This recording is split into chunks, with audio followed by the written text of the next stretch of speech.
We have lost far too many lives traveling the path to this day. Since 1937, over 2,000 people have died at the Golden Gate Bridge. I feel lucky to be alive every single day.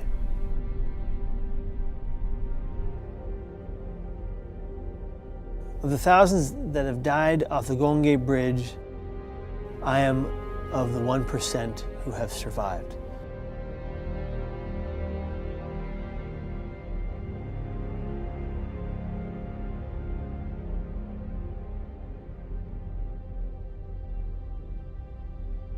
So I had a great childhood. I thought growing up that everything's gonna be great.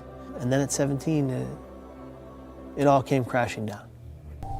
I felt like I was a burden to everyone around me, and I felt that they all hated me and wanted me to die. I wish I asked them if that was the case. They would have all told me otherwise. The night of the 24th, the night before my attempt, I was sitting at my desk writing a note to my mom and dad, and I basically told them in the note how much I loved them. What I couldn't recognize was that I had value. I would find purpose. I would have hope again, but I couldn't see it back then. And at 6 in the morning, I entered my dad's room, and he looked at me and he goes, "Kevin, what's wrong?" And I desperately wanted to tell him the truth. I never wanted to take my life that day. I believed I had to. And those are two categorically different things. And eventually I convinced my dad that morning that I was fine, knowing full well that I was going to the Golden Gate and I was gonna die. I got on the next bus. I sat in the very last seat in the middle row. We began to drive out to the Golden Gate Bridge. And that's when it hit me. I realized I didn't want to die at all. I realized that I said, "Well, what are you doing, Kevin? Get off the bus." I just wanted the pain to stop. That's the common denominator of people we lose to suicide. They just want the pain to stop. I was walking up to the bus driver hoping that he would see my pain. But I could not say it overtly. I could not tell him to look at me and say, "Hey kid, are you okay? Hey kid, is something wrong? Can I help you?" The bus got to the bridge. I sat there crying. Bus driver turned, he stood, he looked at me and he said, "Kid, come on, get off the bus, I gotta go." I got off the bus. I walked slowly down the walkway of the Golden Gate Bridge.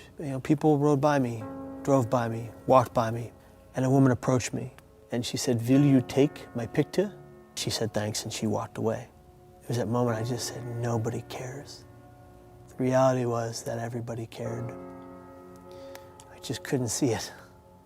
I ran forward and using my two hands, I catapulted myself into free fall. I hit the water. Vacuum opened up and sucked me beneath the water about 70 to 80 feet. My legs were completely immobile. I had shattered my lower vertebrae into shards like glass. But then I opened my eyes. The deep, dark depression that brought me to that day had disappeared. The only thing I wanted to do, needed to do, had to do was survive.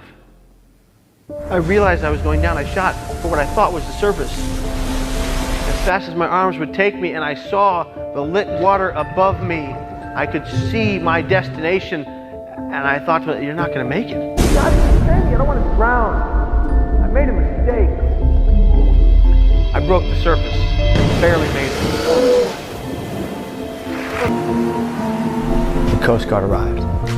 They fished me out of the water and they started asking me a bunch of questions. The guy looks at me, he leans in and he says, "Kid, do you know how many people we pull out of this water that are already gone?" And I said, "No, and I don't want to know." And he said, "Well, I'm going to tell you. This unit has pulled 57 dead bodies out of this water and one live one." I want to help people understand that their thoughts don't have to lead them to an attempt. Their thoughts don't have to become their actions when they're suicidal. And you're gonna help change people's lives, okay? That's your goal, that's your life goal. Change people's lives for the better, okay? All right, let's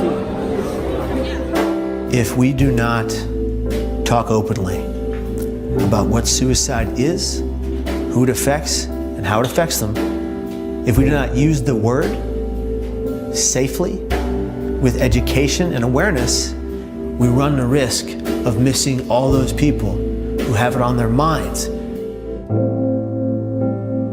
But I say to you now, the next time you see someone in obvious emotional distress, I beg of you to walk up to that person and say something to the effect of, "Are you okay?" You could quite literally save a life in that moment.